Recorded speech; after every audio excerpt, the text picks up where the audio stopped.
और लोग बहुत डरते हैं शनि की ढैया लग गई या शनि की साढ़े सती चल रही है उनकी ज़िंदगी में।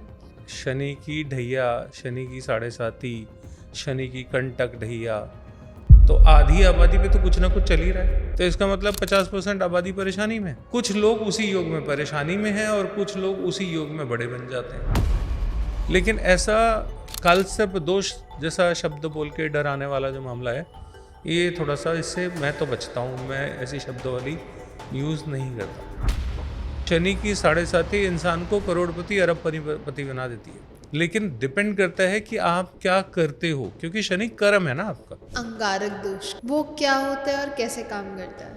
अब लोगों को डरा दिया गया कि अंगारक दोष है, तुम्हारी पत्री में इसकी शांति कराओ, ये कराओ, वो कराओ। उसके आज के ज़माने में बहुत सारे पॉजिटिव यूज़ हैं।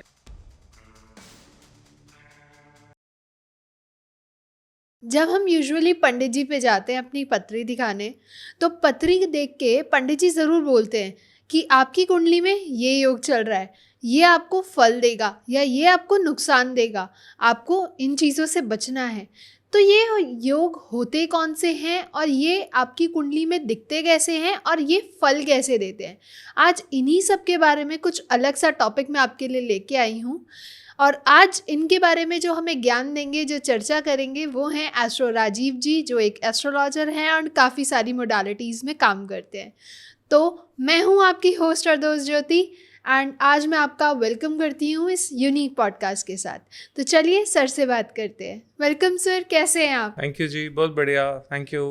तो सर, जितनी बार आपसे मिलते हैं कुछ नया सीखने को मिलता है। ऐसे ही आज मैं आपके लिए नया टॉपिक लेके आई हूँ, ये योग। जो पंडित जी कहते हैं कि आपकी कुंडली में ये योग है, साढ़े सती है और काफ़ी ऐसी चीज़ें बताते हैं। तो क्या ये डरने वाली बात है या क्या ये हमें प्रॉफिट भी देते हैं? देखिए, जहाँ तक डरने की बात है तो ज्योतिष डराने का सब्जेक्ट ही नहीं है। अच्छा। ज्योतिष में किसी भी योग से डरने की ज़रूरत नहीं है। हर योग अच्छा और बुरा दोनों फल दे सकता है। योग का मतलब होता है कि एक कॉम्बिनेशन आपके चार्ट में है, आपको उसको यूज़ करना पड़ेगा क्योंकि वो आपके चार्ट में है। ओके। अब आप उसका कोई अगर सही यूज़ कर लेते हो तो वो अच्छे रिजल्ट्स दे देगा, और अगर आप उसका गलत यूज़ कर लेते हो तो वो आपको गलत रिजल्ट्स दे देगा। बिल्कुल सही। तो वो आपके ऊपर होता है पूरी तरह से कि आप इसको पॉजिटिवली अपनी लाइफ में यूज़ करना चाहते हो या नेगेटिवली यूज़ करना चाहते हो। ठीक है। बहुत बार आपने सुना होगा, पंडित जी ने बताया था जी हमारे तो गज केसरी योग है, ये योग है, वो योग है, लेकिन हमारी ज़िंदगी में तो ऐसा कुछ भी नहीं है। इसलिए नहीं है क्योंकि आपने उन योगों को अपनी ज़िंदगी में अप्लाई करने का मेथड ही नहीं चुना। बिल्कुल। अगर आप उसको अप्लाई करने का मेथड चुन लेते तो वो पॉजिटिव रिजल्ट दे जाते। क्योंकि आपने अप्लाई मेथड नहीं चुना तो योग ने अपना तरीका चुन लिया, वो हो सकता है नेगेटिव हो जाए। सही बात है। तो डरने की कोई बात नहीं है। बुरे से बुरा योग अच्छा है। अच्छा, वो भी जो अच्छे फल दे सकता है। जो सबसे बुरा योग आप मानते हो ना ज्योतिष में, वो सबसे अच्छे योग हैं। अच्छा। ये अंतर क्यों आया? ये अंतर आया सतयुग और कलयुग की परिभाषाओं में। सतयुग में जितने हमारे लिखे गए क्लासिक्स, ये सारे सतयुग में लिखे गए, अच्छे समय में लिखे गए।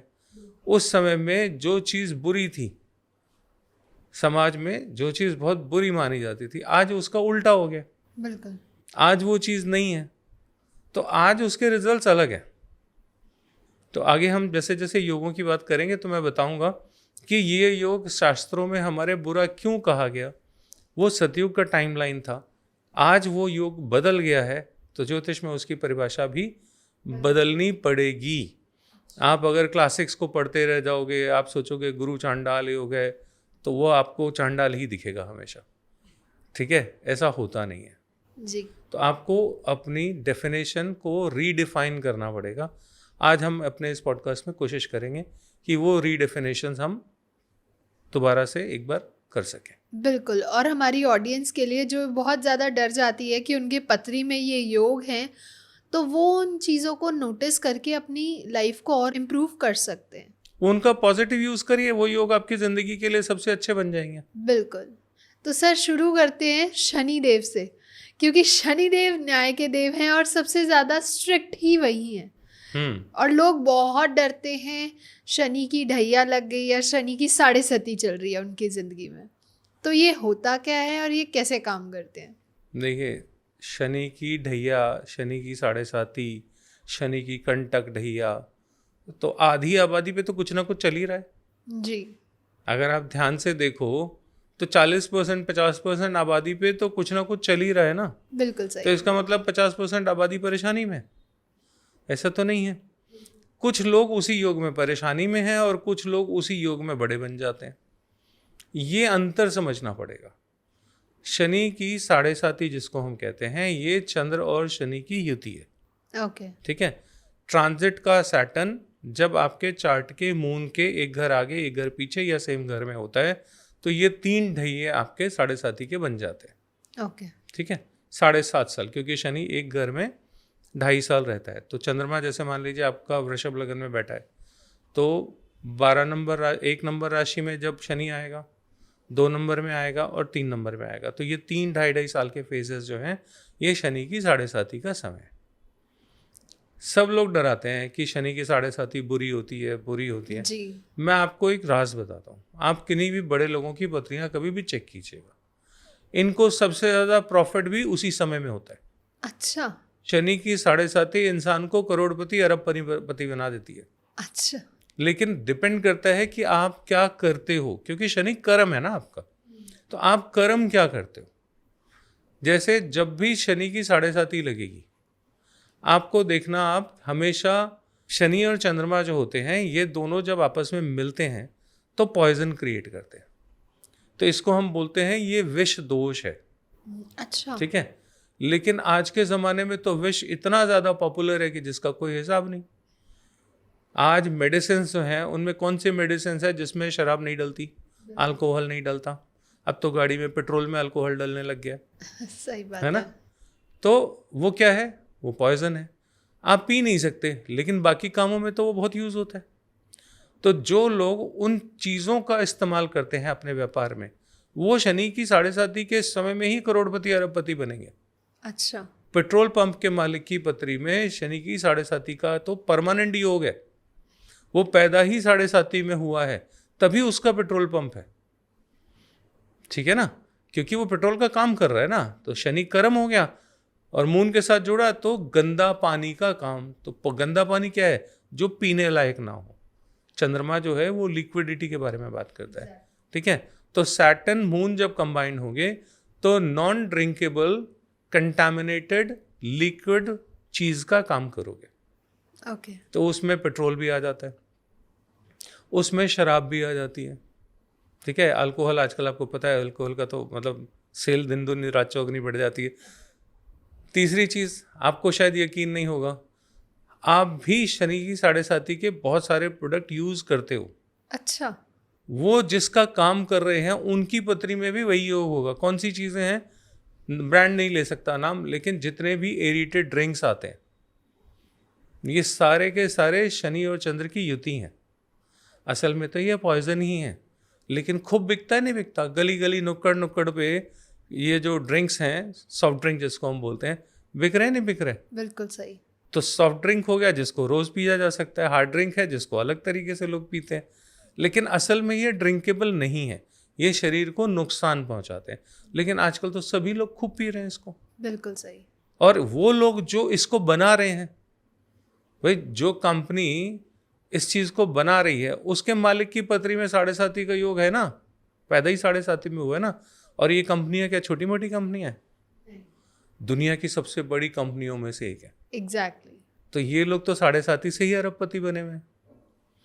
आप फ्रूट जूस बेचो, उसमें नहीं लगता वो, क्योंकि वो फ्रेश है। फ्रूट जूस वीनस का है, लेकिन बोतल बंद एरिएटेड ड्रिंक जितनी भी हैं, कोई सा भी ब्रांड ले लो जिसमें पानी में कुछ मिला हुआ है, रंग मिला है, चीनी मिली, नमक मिला, गैस डाली हुई, ऐसे जितने भी प्रोडक्ट हैं, ये सब लोग शनि की साढ़े साती से बनने वाले करोड़पति लोग हैं। अगर आपको इस योग को सही यूज़ करना है तो आप ऐसी किसी चीज़ का काम करिए, आपकी ज़िंदगी बन जाएगी। अच्छा। नहीं तो सारी ज़िंदगी पंडित जी को पत्री दिखाते रहो और माथा पीटते रहो अपना कि साढ़े साती है जी, हमारा क्या करे, साढ़े साती है। अरे करना क्या है? साढ़े साती में जो प्रोडक्ट आपके लिए सूटेबल है उसका काम करिए, you will be A millionaire. डरते क्यों? हाँ, डराने से पंडित जी की दुकान चलती है तो वो ज़रूरी हो जाता है कई बार। पंडित जी को भी तो अपना घर चलाना है ना, लेकिन ये है नहीं डरने वाली बात। ओके। इसलिए जिनकी पत्री में है, खुश रहिए, मस्त रहिए, उसी चीज़ से जुड़ी हुई किसी प्रोडक्ट का काम करिए, आप भी करोड़पति बन सकते हैं। ओके, तो सर एक नेक्स्ट योग बताइए जिसे कहते हैं काल सर्प दोष। काल सर्प दोष का हमारे यहाँ शास्त्रों में तो कहीं कोई जिक्र है नहीं। अच्छा। ये सब बड़े बड़े जितने ज्ञानी हैं सब ने बोला है, ये क्लासिक्स में हमारे कहीं नहीं लिखा हुआ। लेकिन जो मैंने इसका इफेक्ट देखा वो मैं बताता हूँ। ज़िंदगी के एक हिस्से में आपको स्ट्रगल थोड़ी ज़्यादा हो जाती है, इससे ज़्यादा कुछ नहीं होता। कोई सांप नहीं आपको डसने आ रहा कि काल सर्प दोष है तो कोई आएगा आपकी ज़िंदगी को डस के चला जाएगा, आपका कुछ नहीं बनेगा, ऐसा कुछ नहीं होता। थोड़ी सी स्ट्रगल बढ़ जाती है तो थोड़ी मेहनत करिए, हिम्मत करिए, काल सर्प दोष भी निपट जाएगा। अच्छा। उसका सोल्यूशन पूजा पाठ नहीं है। अगर आई एम सॉरी टू से, लेकिन पूजा पाठ से इसकी शांति अवंती होती नहीं। जिन लोगों ने कराई है और उनकी शांति हो गई हो तो मुझे बता दें। शांति उन्हीं की होती है जो कर्म करता है। ज्योतिष आपको कर्मवादी बनाता है, भाग्यवादी नहीं बनाता। सही बात। तो ये जो भाग्य की माला जपने लग जाते हैं ना लोग, ये थोड़ा गड़बड़ है। इधर से बचिए, सब कुछ करिए, सब कुछ सीखिए। एक चीज़ जो नहीं करनी वो है वहम। अगर आप वहम को लेके जीते रहोगे तो फिर पत्री देख देख के परेशान ही होते रहोगे, और जितना इंटरनेट पे जाओगे उतना और परेशान होगे। इसलिए अपना कर्म कीजिए।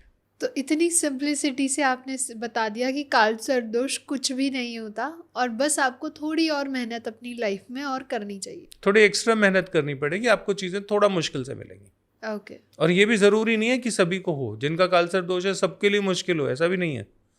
किसी किसी को मुश्किल हो सकती है, और वो भी जिंदगी के किसी एक डोमेन में।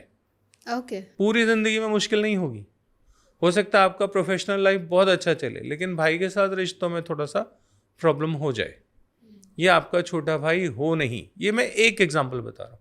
अगर वो काल सर्प दोष मंगल पे इफेक्ट कर रहा है तो ऐसा होगा, ठीक है। किसी भी प्लैनेट पे इफेक्ट कर सकता है, लेकिन ऐसा काल सर्प दोष जैसा शब्द बोल के डराने वाला जो मामला है, ये थोड़ा सा, इससे मैं तो बचता हूँ। मैं ऐसी शब्दावली यूज़ नहीं करता।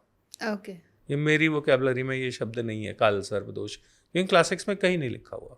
तो सर नेक्स्ट हम बात करते हैं अंगारक दोष की। वो क्या होता है और कैसे काम करता है, और उसको हम अपनी लाइफ में कैसे और बेटरमेंट बना सकते हैं? अंगारक दोष, बस सुन के लगता है कहीं आग वाग लगी हुई है, बहुत ज़बरदस्त है ना। अंगार वंगार फैले हुए हैं। अंगारक दोष जो है वो मंगल और राहु के कॉम्बिनेशन से बनता है। अच्छा। मंगल फायर है, राहु एक्सटेंडर है, किसी भी चीज़ का बहुत बढ़ा देता है। तो जहाँ अग्नि बहुत ज़्यादा बढ़ जाती है वहाँ पे मंगल राहु की युति अंगारक दोष बनाती है। मंगल कहते हैं बहुत ज़्यादा ओवर एनकरेजिंग, या कह लीजिए बहुत ज़्यादा हाईली एनर्जेटिक है। Highly Exactly. एनर्जेटिक है। और राहु जो है उसको बढ़ा देता है। अब लोगों को डरा दिया गया कि अंगारक दोष है, तुम्हारी पत्री में इसकी शांति कराओ, ये कराओ, वो कराओ।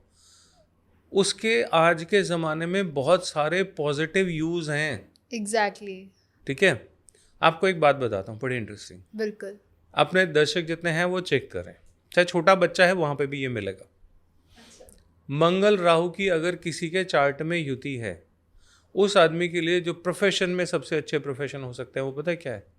ऐसी किसी फोर्स में जाना जहाँ पे उसको गन रखने को मिलती हो।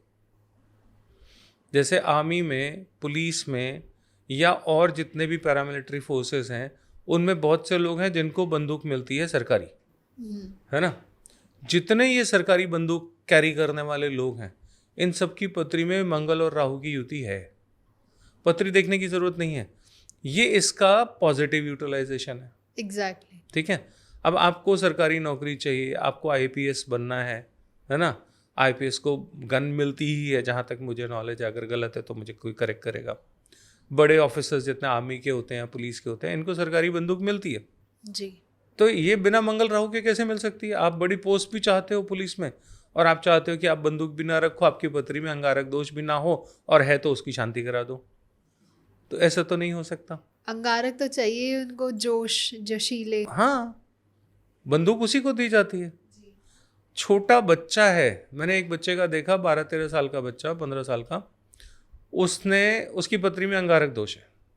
तो आपको बचपन से झलक दिखेगी उसकी।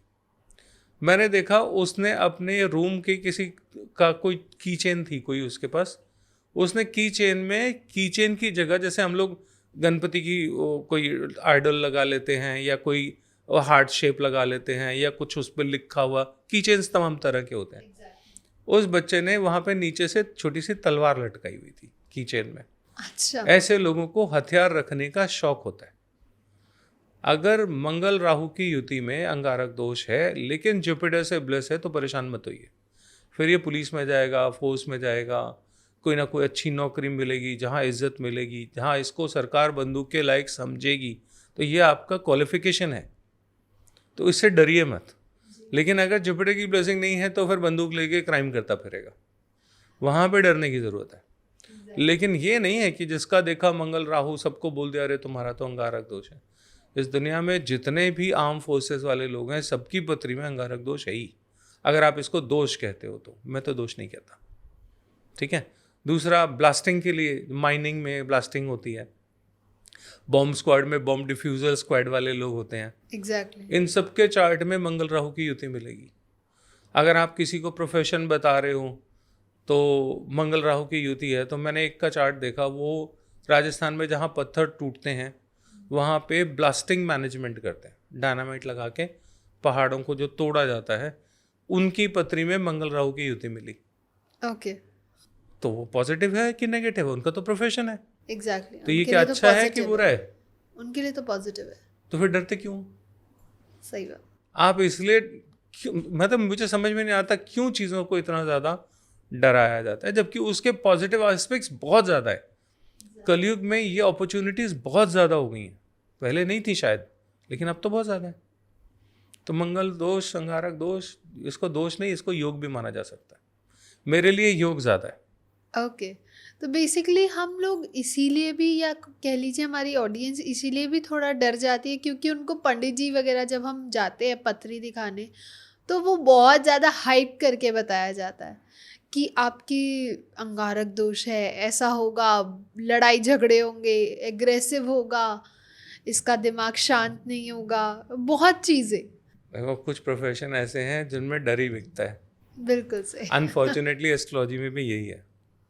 नहीं करना चाहिए, लेकिन कुछ लोग करते हैं और लोगों को डरा के पैसा आराम से निकाला जा सकता है। मैं आपको कहूँ ना जी, आपको छोटा सा ये रेमेडी करनी है, कर लेना, ठीक हो जाएगा, तो आप मेरे को सुनने के बाद हो सकता है कि छोड़ना यार कौन करता है, आप निकल जाओगे। लेकिन मैं जब आपको डरा दूंगा ना तो आप नंगे पैर मंदिर भागोगे। सही बात है। ठीक है ना। तो कई बार डराया सिर्फ इसीलिए जाता है कि आपको थोड़ा सा सीरियसनेस हो रेमेडी के लिए। वहाँ तक भी अगर कोई मान लीजिए प्रोवोकेशन कर रहा है तो फिर भी मैं मान लेता हूँ, लेकिन डराइए मत। ज्योतिष डराने का सब्जेक्ट नहीं है। लोग डराने पे आ जाते हैं, डराने का सब्जेक्ट ही नहीं है ये। आपकी पत्री में जो लिखा है उसका पॉजिटिव नेगेटिव दोनों यूजेज हैं। आपके पास कोई सलाह लेने आए तो आप उसको पॉजिटिव यूजेज बता दीजिए, उसका योग दोष, उसका जो दोष है वो योग में कन्वर्ट हो जाएगा। बिल्कुल सही। इसी को रेमेडी कहते हैं। सही बात है। ये तो करा नहीं रहे, बाकी सारी चीजें करा रहे हो, तो वो नहीं चलता। तो सर नेक्स्ट योग, क्योंकि अब मैं दोष तो नहीं बोलूंगी तो अच्छी बात है। तो इसलिए नेक्स्ट योग है ध्वज कीर्ति योग। ये क्या होता है? ध्वज कीर्ति योग हमारे यहाँ एक योग है। ये योग किन दो प्लैनेट से मिलता है वो बता देता हूँ। ये योग मिलता है सूर्य और केतु के मिलन से। अच्छा। सूर्य आपको नेम फेम देता है, और आज तक जो फेमस है, जो बच्चा बच्चा जानता है, थोड़ा सा भी अगर उसको अवेयरनेस है तो वो जानता है कि सूरज को दो ग्रहण लगाते हैं। कौन से? राहु और केतु। सूर्य ग्रहण, चंद्र ग्रहण, हमारे अभी पढ़ा ना पीछे चंद्र ग्रहण पढ़ा, तो हमने यही पढ़ा है कि राहु और केतु सूर्य को और चंद्रमा को ग्रहण लगाते हैं। बिल्कुल। लेकिन बहुत इंटरेस्टिंग है, सूर्य और केतु, अभी इस पे थोड़ा सा कंट्रोवर्सी भी हो सकती है, लेकिन सूर्य और केतु ग्रहण दोष नहीं बनाते। अच्छा। ये ध्वज कीर्ति योग बनाते हैं। आपने देखा होगा पॉलिटिशियंस हमारे जितने भी हैं, इनका जब भी कोई सेमिनार होता है, फंक्शन होता है, अभी हाल में आपने G20 समिट देखा होगा इंडिया में जब हुआ था, आपने देखा फ्लैग्स कितने सारे होते हैं वहाँ पे। एग्जैक्ट। हमारे प्राइम मिनिस्टर, प्रेसिडेंट जब स्पीच देते हैं तो उनकी टेबल पे पीछे झंडे लगे होते हैं। दुनिया का कोई भी प्राइम मिनिस्टर प्रेसिडेंट जब भी बोलता है तो उसके पीछे फ्लैग्स होते हैं, खूब सारे इवेंट होती है तो झंडे ही झंडे होते हैं सारे। तो ये झंडा केतु का है। ओके। केतु झंडा है, ध्वज, ठीक है। राजा बिना झंडे के होता ही नहीं। आप कभी नोट करना, आपके मोहल्ले में कोई छोटा मोटा नेता भी पैदा होगा ना जिसके पास स्कूटर हो, वो भी अगर पॉलिटिक्स में कहीं से जुड़ गया, किसी अपने लोकल एरिया के नेता के साथ जुड़ गया, इलेक्शन का टाइम है, तो उसकी बाइक पे भी सुबह सुबह झंडा लग जाता है। बिल्कुल सही है ना। और आप कहते हो ग्रहण लगाता है, तो जो प्लैनेट ग्रहण लगाता है उसको चिपका के क्यों चल रहे हो हर समय? इसका मतलब है कुछ तो गड़बड़ है हमारे समझने में। तो सूर्य और केतु ग्रहण नहीं लगाते। सूर्य केतु एक दूसरे को बल देते हैं। जितना बड़ा नेता उतना बड़ा झंडा। झंडा विक्ट्री है। आर्मी जाती है, किसी पोस्ट को जीत लेती है तो वहां पे अपना झंडा लगा के आ जाती है। एग्जैक्टली। तो झंडा विक्ट्री है, साइन ऑफ विक्ट्री है, ठीक है ना। तो जब भी आप जीतते हो तो कहते हो मेरे जीत के झंडे गाड़ दिए। तो सूर्य केतु आपके झंडे गाड़ने का समय है एज अ पॉलिटिशियन। तो पॉलिटिक्स के लिए, राजनीति के लिए सूर्य केतु का योग वरदान है। ये ध्वज कीर्ति योग है, ग्रहण योग नहीं है। इसलिए ग्रहण के नाम से डरिए मत। मैं आज कोशिश कर रहा हूं लोगों को जितने डर और जितने मिथ फैलाए हुए हैं, एग्जैक्टली, ये सब आपको उसका रियल मीनिंग जो है वो बता सकूं। बिल्कुल सही। एंड हमारी ऑडियंस भी उस चीज़ को सुन के थोड़ा कनेक्ट कर पाए कि एक्चुअली डरने की कोई बात नहीं है, हम इसको एज पॉजिटिव एस्पेक्ट भी ले सकते हैं। पॉजिटिव ही लेना चाहिए, नेगेटिव क्यों लेना? नेगेटिव सर, आपको अगर कुछ नेगेटिव दे रहा था आप उसका साइड चेंज कर दो, अपने कर्मों में थोड़ा सा चेंज कर लो। हमारे जैसे किसी से एडवाइस ले लो, जी इसको क्या करना है, और उसको मान लो। लोग मानते नहीं, दिक्कत वहाँ पे हो जाती है। लोग पहले डरते हैं और उसके बाद अगर रेमेडीज बताएंगे कि मंदिर में ये चढ़ाओ, दान दो, दक्षिणा दो, हवन कराओ, पूजा कराओ, वो करने के लिए हाँ, बिल्कुल दाल तैयार चावल रहते चीनी हैं। की रेमेडी तो बड़े आराम से हो जाती है, वो करने के लिए बहुत तैयार रहते हैं। लेकिन अगर कोई कहेगा कि अपने कर्मों में सुधार कर लो, वो नहीं करना वो नहीं है। हो पाता। यही दिक्कत है जी, बिकॉज ये इंडियन मेंटालिटी कह लीजिए, ये काफ़ी सालों से चलता आ रहा है कि दाल चावल चीनी का जो हमारी रेमेडी बताई जाती है, या कह लीजिए जो पंडित जी का डर फैलाया जाता है, वो कहीं ना कहीं वो carry forward generation to generation हो ही रहा है। हो ही रहा है। हमने अपने बड़ों को वही करते देखा। कभी अगर कोई परेशानी हुई तो नानी दादी जो है वो मंदिर जाती थी, पंडित जी से पूछते थी, पंडित जी छोटा मोटा कोई उपाय बता देते थे, तो घर वाले खुश हो जाते थे कि चलो कुछ करा, रिजल्ट आया नहीं आया छोड़ो उन बातों को। एक मन से सेटिस्फैक्शन हो जाता था हाँ, कि हाँ, हाँ, हाँ, हमने बिल्कुल। उस दोष का निवारण कर दिया। हमारे पास आते हैं लोग, पूजा कराई थी, हाँ जी पूजा कराई थी। अरे कराई नहीं कराई, लगी नहीं लगी, एक्सेप्ट हुई नहीं हुई, वो भी तो देखना पड़ता है। एग्जैक्टली, भगवान आपके लिए बैठे थोड़ी हैं, आप हाँ। पूजा करा रहे हो। आपकी पूजा आपने करी, भगवान ने स्वीकार करी, उसका कोई पैरामीटर है आपके पास चेक करने का? ज्योतिष में है। अच्छा, हाँ, वो कैसे सर? प्रश्न कुंडली से हम तो देख लेते हैं। जैसे आपने कहा कि मैंने जी, आपने कहा था हमने पूजा करा ली, तो जैसे ही आप मुझे बताओ कि पूजा करा ली, मैं उसी समय चार्ट बनाऊंगा और मैं देखूंगा पत्री में क्या कहता है जुपिटर। जुपिटर बोलता है पूजा स्वीकार हो गई, तो जुपिटर की पोजीशन बता देगी कि इनकी पूजा स्वीकार हो गई। अच्छा, आपने करी, अगले ने सुनी नहीं सुनी, ये तो उसकी मर्जी है ना। बहुत से लोग कहते हैं जी हमने पूजा कराई थी क्या, तुम्हारी स्वीकार ही नहीं हुई पूजा। आपको उपाय बताए थे, आपने करे, ऊपर वाले ने स्वीकार नहीं करे, तो हम क्या करें? क्यों नहीं स्वीकार करें? क्योंकि आपकी इच्छा अलग थी, आप लालची थे, आपकी अपनी ग्रीड थी, आपके इमोशंस तो थे नहीं भगवान के साथ। तो मंशा भगवान, नहीं थी। हाँ, आपकी इंटेंशन नहीं थी। एग्जैक्टली, आप एक रिचुअल कर रहे थे, मैकेनिकली रिचुअल कर रहे थे, आपका इंटेंट नहीं था। भगवान पूजा नहीं देखता, भगवान मन देखता है कि भावना देखता है। एग्जैक्टली। क्योंकि आपके मन की भावना क्या है। हम लोग भगवान को लड्डू चढ़ाते हैं, भोग लगाते हैं, भगवान जी कुछ खाते हैं क्या? नहीं, कुछ भी नहीं खाते, लेकिन आपकी भावना उन तक पहुंच जाती है। सही बात है। पंडित जी, भगवान जी थोड़ा सा खा लो, पंडित जी ने कहा आप ये खा लोगे तो मेरा लॉटरी लग जाएगी, तो खा लेते हैं।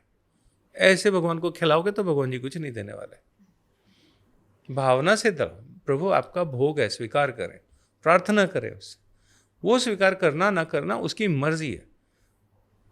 लोग मैकेनिकल होकर रेमेडी करते हैं, इसीलिए मैकेनिकल रेमेडी लगती नहीं। जी, क्योंकि आजकल फीलिंग्स कह लीजिए, जनरेशन के पास इतना टाइम नहीं है, इतनी फास्ट फॉरवर्ड जनरेशन आ रही है।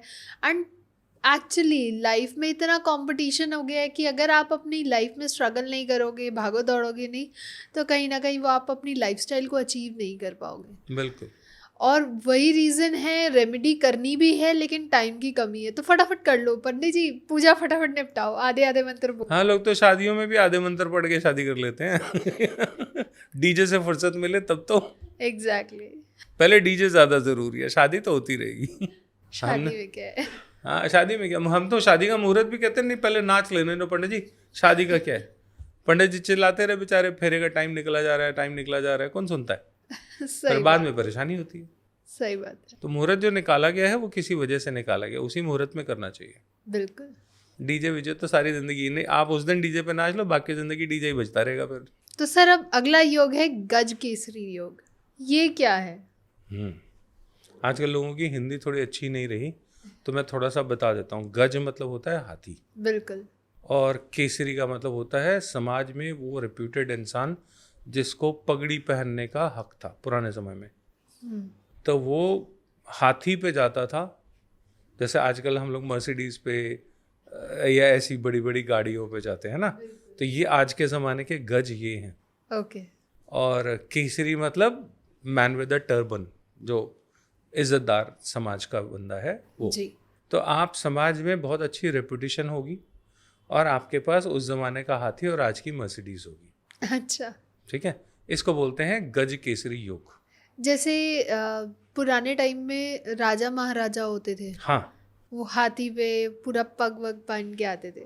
वो लोकल एरिया का राजा होगा ना, उस एरिया का जो कलेक्टर टाइप का उस जमाने में जो होता होगा, वो भी हाथी पे चलता था। बिल्कुल सही। राजा तो चलता ही चलता था। तो उन लोगों के लिए, मतलब समाज के बेहद रईस इज्जतदार लोग जो होते थे, उनके इलीट क्लास, जिनके पास बड़ी बड़ी गाड़ियाँ होती थी, है ना, आज के ज़माने में बड़ी बड़ी गाड़ियाँ जिनके पास होती हैं, वो इलीट क्लास है। तो ये लोग जो है उस ज़माने में गज केसरी योग वाले लोग माने जाते थे। अब पहले तो इसका मतलब ये समझ लिया, ठीक है। आज के ज़माने में उसकी ट्रांसलेशन क्या है? जिसके पास मर्सिडीज है, लंबी चौड़ी गाड़ी है, लग्जरी लाइफस्टाइल है, तो वो गज केसरी योग है। तो ये कौन कौन से प्लैनेट में देखा जाता है? जुपिटर और मून, ओके। ये दो प्लैनेट मिलके गज केसरी योग बनाते हैं। ओके। तो जिसकी पत्री में चंद्र और जुपिटर की युति है, उसकी पत्री में गज केसरी योग है। इन लोगों की जिंदगी में ट्रैवलिंग बहुत होती है। अच्छा। खूब घूमते हैं। इनका पासपोर्ट देखोगे तो इतना मोटा पासपोर्ट होगा। खूब घूमने वाले लोग होंगे, अगर ये योग अच्छे से फलित हो रहा है तो। लेकिन अगर नहीं हो रहा तो क्या होगा? फिर घूमना तो छोड़ो, ये तो पैदल वाले होंगे, है ना। पत्री में बैठा है गज केसरी योग, घूम रहे हैं बेचारे टू व्हीलर से, बाइक से, वो भी सेकेंड हैंड खरीदी है। पंडित जी ने बता रखा है तुम्हारा तो गज केसरी योग है। बेचारे सारी जिंदगी अपना गज ही ढूंढते रह जाते हैं, कहाँ चला गया, भाग गया चारा वारा खाने कहीं। और उनकी बेचारों की अपनी हैसियत ऐसी नहीं होती कि वो एक टाइम का गज का चारा भी अरेंज कर सकें, क्योंकि गज का चारा भी तो मतलब अच्छा खासा ही है। तो हाथी पालना आसान थोड़ी है। एग्जैक्टली। इसको हाथी पालने वाले लोग हैं ना, जो इतना खर्चा अफोर्ड कर सके। हाथी पालोगे तो गज केसरी योग बनेगा। तो ये लोग बहुत पैसा खर्चा करते हैं, इनके पास पैसा बहुत होता है। ये इस योग का जो क्राइटेरिया है एक तरह से वो है। लेकिन जिसकी पत्री में गज केसरी योग है लेकिन जीवन वैसा नहीं है, उसको आप क्या आंसर करोगे? बिल्कुल। वहाँ पे तो दिक्कत है। तो उसको क्यों नहीं फलित हुआ? इसलिए नहीं फलित हुआ क्योंकि ना तो उसका बृहस्पति अच्छी स्थिति में है, ना उसका चंद्रमा अच्छी स्थिति में है। दोनों प्लैनेट की पोजीशन खराब है। पोजीशन खराब होके योग बन रहा है, तो ये योग फलित नहीं होगा। ये बैड इफेक्ट्स देगा। बैड इफेक्ट्स क्या, वो उसके इफेक्ट्स आए नहीं ना। हाथी आया ही नहीं, प्लास्टिक का आएगा। ठीक है ना। असली हाथी तो नहीं आएगा। क्यों? जुपिटर की और मून की पोजीशन खराब है चार्ट में, और फिर आपका गज केसरी योग बन रहा है। तो योग तो बन ही रहा है ना, लेकिन योग में रिजल्ट देने की ताकत ही नहीं है। असली की मर्सिडीज नहीं तो छोटी गाड़ी की टॉय ही आ जाएगी। वो कैसे भी काम चला लो। तो इस तरीके से गज केसरी योग पत्री में तो दिखेगा, लेकिन लाइफ में ट्रांसलेट होता हुआ नहीं दिखेगा। ओके। जिनका है उनके प्राइवेट जेट हैं। अच्छा।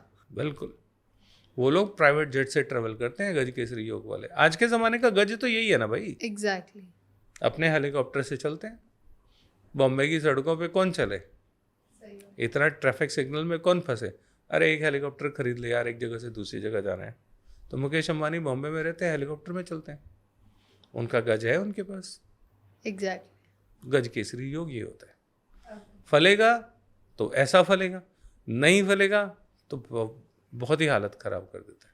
आपको दिखेगा है लेकिन होगा कुछ नहीं, क्योंकि ना जुपिटर की पोजीशन अच्छी ना मून की अच्छी। एक सबसे इम्पोर्टेंट योग, धन योग, क्योंकि आजकल हर किसी को पैसा चाहिए, हर कोई दौड़ रहा है, पैसे की रेस में भाग रहा है।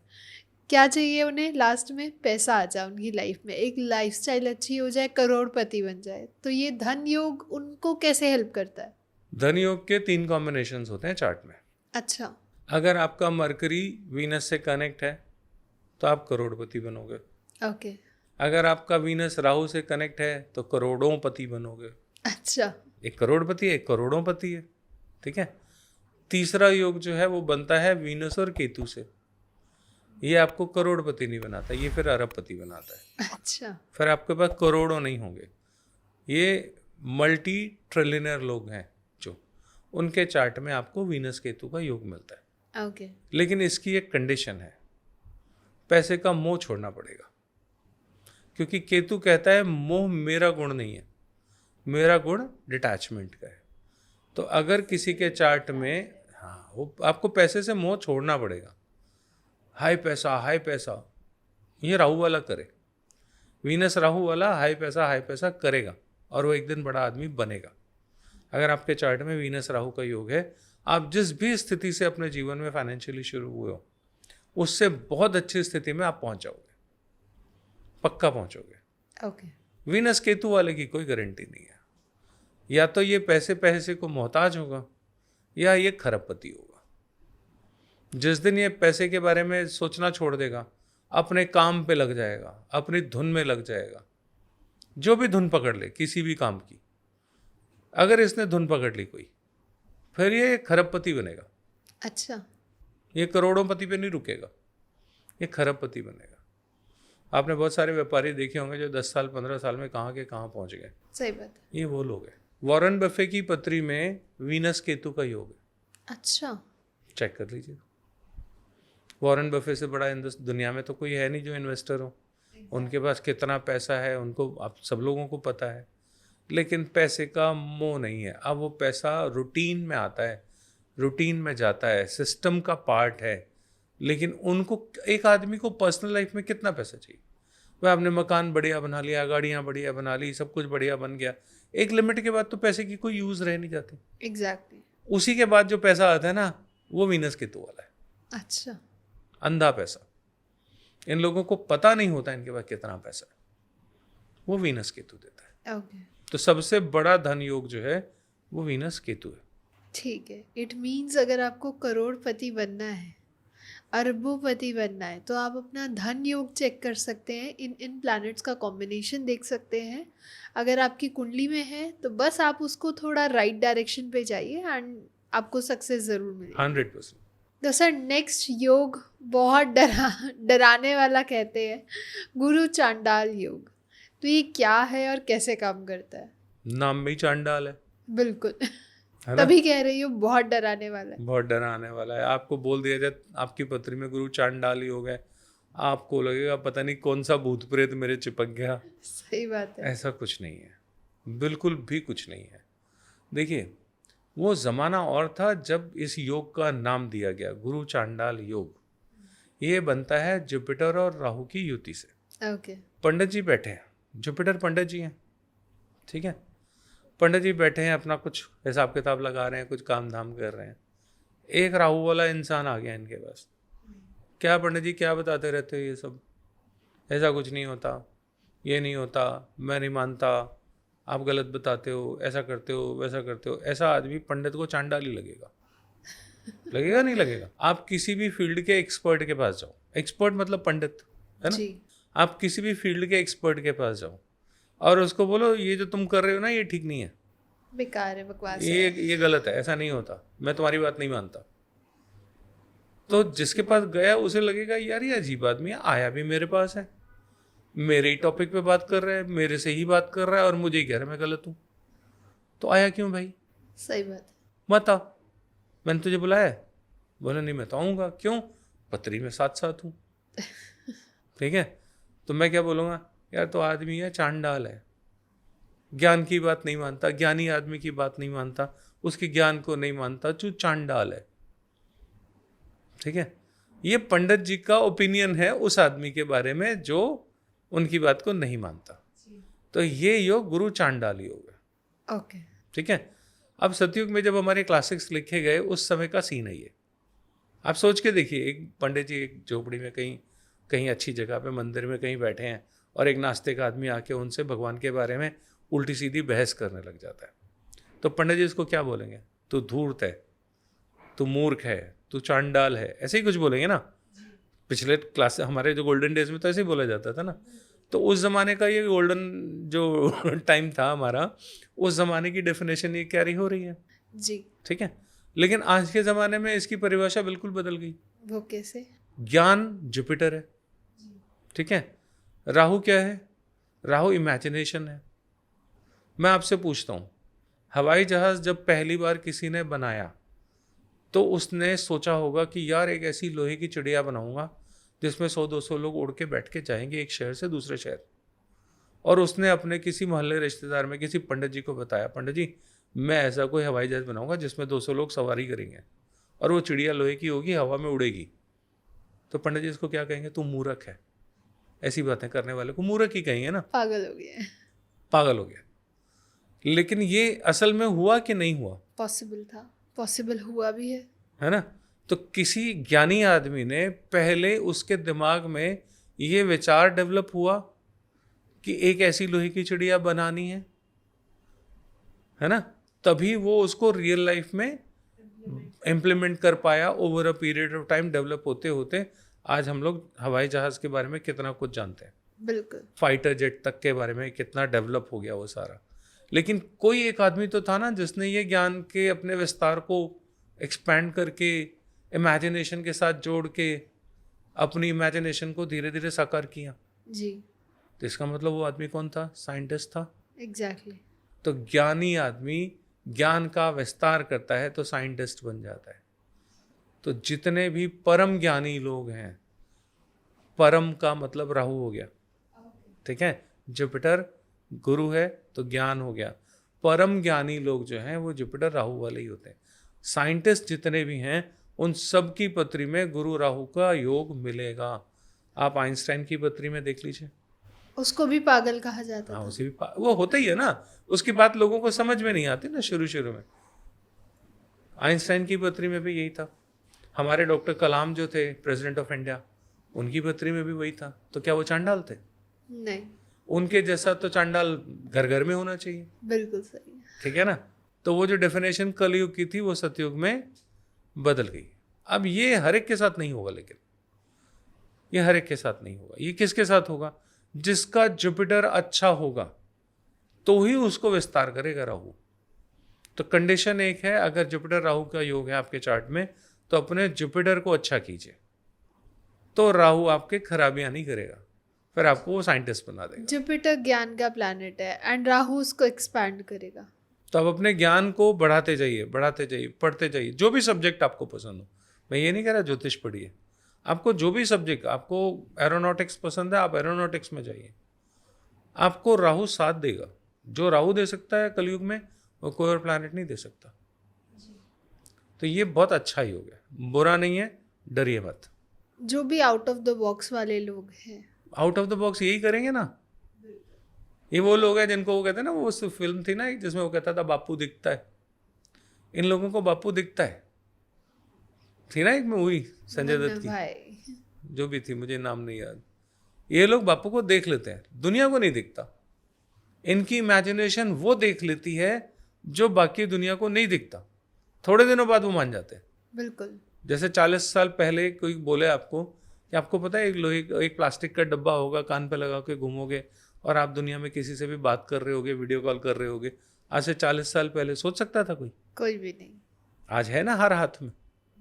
तो जिसने 40 साल पहले मोबाइल की बात करी होगी वो तो पागल ही लगा होगा उस समय में, है ना। तो ये ज्ञान का विस्तार है। उसी ज्ञान के विस्तार ने आपको टेक्नोलॉजी दे दी। टेक्नोलॉजी बिना जुपिटर राहु के हो ही नहीं सकती। मंगल साथ में आ जाएगा तो और ज़्यादा अच्छा हो जाएगा, लेकिन ज्ञान का विस्तार बिना जुपिटर राहु के नहीं हो सकता। तो sir last but not the least, तो कलंक योग, कलंक योग के अगर मैं बात करूँ तो कहीं ना कहीं आपकी लाइफस्टाइल, आपकी लग्जरी के ऊपर या आपकी पर्सनालिटी के ऊपर कोई दाग? ज्योतिष में जिसको कलंक योग बोला गया वो बोला गया जब चंद्रमा ने अपना रूप बदल के गुरु पत्नी के साथ संबंध बनाए थे। ओके। और उसकी जो फलत में जो संतान पैदा हुई वो मरकरी है। तो मरकरी की नाजायज़ एक तरह से फादर जो है वो मून को माना जाता है जी। तो आपकी पत्री में जब भी मून और मरकरी की युति होगी तो कलंक योग बनता है। ओके। ठीक है। लेकिन जब मैं कहता हूँ ना कलंक, तो ऐसा लगता है जैसे कोई बहुत भारी सा कुछ गिरने वाला है ना, सिर पे कोई गिरेगा और सब मामला खराब हो जाएगा। लेकिन आज के ज़माने में मैंने जब उसको टेस्ट किया तो उसकी डेफिनेशन बहुत अलग अलग है। कलंक योग होता है इन लोगों के पीछे बैक बाइटिंग होती है, आपके पीछे से आपकी कोई बुराई कर रहा है, दैट इज ऑल्सो कलंक योग। ठीक है। आपके मुंह पे कुछ होंगे लोग, पीठ पीछे आपके बारे में कुछ और बात करेंगे। बिल्कुल सही। ये भी कलंक योग है। अब कलंक योग का मतलब थोड़ी कि मतलब कोई आपके ऊपर बहुत बड़ा कोई दाग लगने वाला है। यहाँ तक के कभी कभी यूट्यूब पे हमारे जैसे हम लोग वीडियोस डालते हैं तो नीचे कोई कमेंट भी उल्टा सीधा कोई करके जाता है। मैंने यहाँ तक नोट किया कि जब कोई उल्टा सीधा कमेंट डालता है ना, उस दिन कहीं ना कहीं चंद्र और बुध की युति हो रही होती है, तभी ऐसा कोई लूज कमेंट आता है। अच्छा। वो भी तो आज के ज़माने का कलंक वही है ना। मेरे को कोई भी आके फेसबुक पे व्हाट्सएप पे ट्रोल करके चला जाता है। तो ये ट्रोलर्स आर्मी जितनी है ये सारी, ये कलंक योग को क्या बोलते हैं उसको, एग्जीक्यूट करने वाले लोग हैं। जिसके लिए एग्जीक्यूट कर देते हैं उस बेचारे का कलंक योग लग जाता है। तो अगर मान लीजिए किसी पॉलिटिशियन की पत्री में कलंक योग है तो उसके मीम्स खूब बनेंगे। ये जो आजकल मीम्स का फैशन चला है ना, मीम्स भी उन्हीं के बनते हैं जिनका कलंक योग होता है। अच्छा। आज के ज़माने का कलंक ही तो है ना। सही बात। तो आज के ज़माने के हिसाब से जब आप उसको देखोगे तो आपको इसके बहुत डिफरेंट डोमेन, बहुत अलग अलग मीनिंग देखने को मिलेंगे। लेकिन शास्त्रों की परिभाषा में कलंक योग, जब किसी भगवान ना करे किसी लड़की को पंडित जी ने बोल दिया कलंक योग है, तो माता पिता उसके बेचारे पता नहीं क्या क्या समझ के घुल जाएंगे वो। exactly. कि पता नहीं हमारी बेटी कौन से कर्म करने वाली है। ऐसा कुछ नहीं, उस बेचारी के पीछे बैक बाइटिंग होगी, उसी के दोस्त उसी को धोखा देंगे, मुंह पे कुछ कहेंगे, पीठ पीछे कुछ कहेंगे, ये उसके साथ होगा। तो थोड़ा बच के रहिए इन चीज़ों से जी। लेकिन कलंक योग से उतना मत डरिए। मतलब मेरे को तो कलंक बोलते समय थोड़ा सा भार पड़ता है कि इतना भारी शब्द क्यों यूज करते हो। ये इतना भारी नहीं है, डराने के लिए बहुत बढ़िया है। तो ये जितने इस तरह के योग जो आज हमने डिस्कस किए ना, ये ज़्यादातर इनमें से वो हैं जो सामने वाले को डराते हैं। एग्जैक्टली। ये बहुत दिनों से मेरे मन में था कि ये चीज़ें इस हद तक नहीं जानी चाहिए।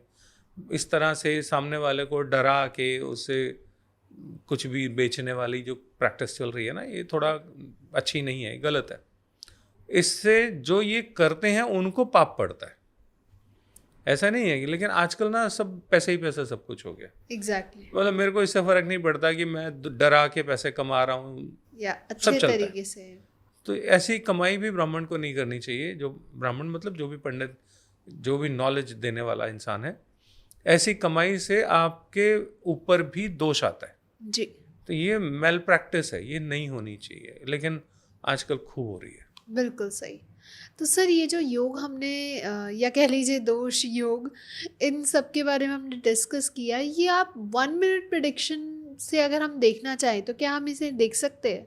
हाँ, 1 मिनट का मतलब ही है आपकी पत्री में ये योग है या नहीं है, आपको इसका कोई अच्छा फल मिलेगा या नहीं मिलेगा, आप इसको कन्वर्ट कर पाओगे या नहीं कर पाओगे, ये सब जानने के लिए 1 ही मिनट चाहिए। अच्छा। मेरे यहाँ 1 मिनट से ज़्यादा का कोई खेल ही नहीं है। बिल्कुल, तभी आप उसमें एक्सपर्ट हैं। 1 मिनट प्रेडिक्शन। तो sir thank you so much. आज हमारी ऑडियंस को इतनी जो डरावने मिथ्स थे वो कहीं ना कहीं हट गए होंगे। तो ऐसे ही हम और भी नॉलेजेबल टॉपिक्स के साथ आपके पास आएंगे, आपसे नॉलेज लेने के लिए, आपसे जानकारी जानने के लिए। एंड अगर हमारी ऑडियंस को कुछ क्वेश्चन है, कोई सजेशन है या आपको कुछ और पूछना है, बताना है, तो आप प्लीज़ कमेंट सेक्शन में हमें ज़रूर बताइए and do not forget to like, share, comment and subscribe the channel. Thank you so much. Thank you thank sir. You जी, थैंक यू।